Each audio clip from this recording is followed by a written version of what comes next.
What's up guys, Sam Adams here, and welcome to The Drop, which is a weekly series every single Monday here on my channel, where I go through the top video game releases of the week and tell you guys what you might want to be paying attention to if you're looking to pick up a new game to play this week. We've got a couple of interesting titles this week, including one that was actually released on another platform last week, and just kind of some miscellaneous titles here and there. So without further ado, let's go ahead and get into it.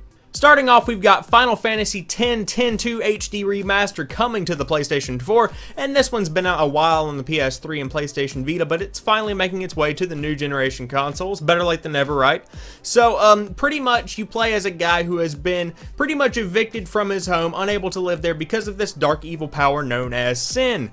And you pretty much team up with this person called Yuna, and you have to go back and defeat Sin in order to go back to your home. And then in 10-2, you follow the story of Yuna. It's a pretty interesting little RPG, and Final Fantasy X and 10-2 are two of the most important and significant games in the Final Fantasy franchise. So if you're looking for a new, well, sort of old RPG to play this week, this one's coming out on the PS4. Next up, Project Cars is coming to the PlayStation 4 and Xbox One after it was released on PC last week, and this is the most realistic racing simulator that I have ever seen. The way I described it in last week's edition of The Drop is that it's more of a Forza Motorsport kind of game rather than a Forza Horizon kind of game. It's more of a simulator rather than a game itself, but it still looks really great. It's got a ton of cars, it's got amazing weather designs in it, the rain is really realistic, and the overall graphical fidelity of the game is really up there. It looks great, and what I like about this is that the developers have confirmed that Oculus and PlayStation Morpheus are both going to be supported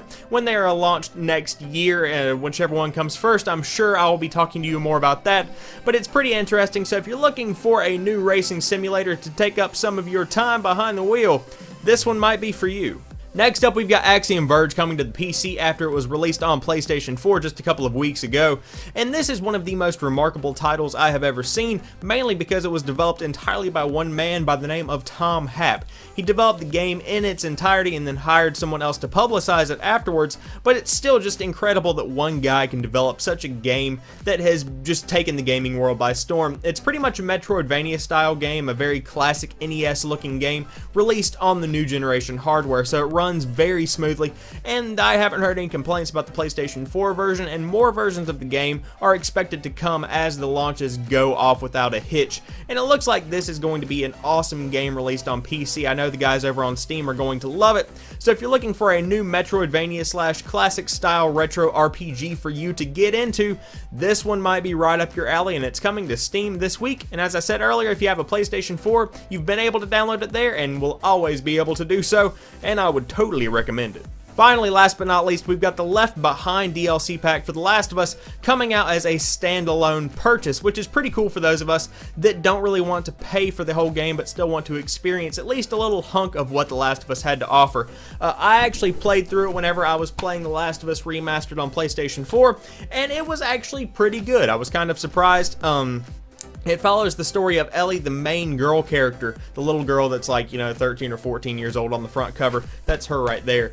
But it follows her story and her best friend Riley as they're in the same military school before the outbreak, and they're kind of exploring the remains of what is an old mall, and it's pretty interesting. I would recommend checking it out, and I'm assuming it's going to be $15 considering that is the price of the DLC at this point, which would not be a bad purchase. But I would definitely recommend going out and getting the full remastered game if you have a PS4, or going out and buying the PS3 version of The Last of Us. It is one of the most emotionally impacting games that I have ever played. I must admit, I actually shed a tear. It is totally worth checking out if you've never seen it before. But if you just want to check out the DLC with the Ellie and Riley story in it, then you are going to be able to do so this Tuesday when it's released on the PlayStation Store.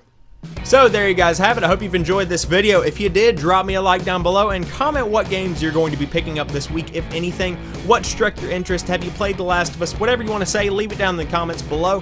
And of course, if you are new to the channel, don't forget to head over and check out some of my other videos. I do new stuff like 4 or 5 days a week, so there's always something new to check out here on my channel. And I have been streaming on twitch.tv more, so that link is like right there.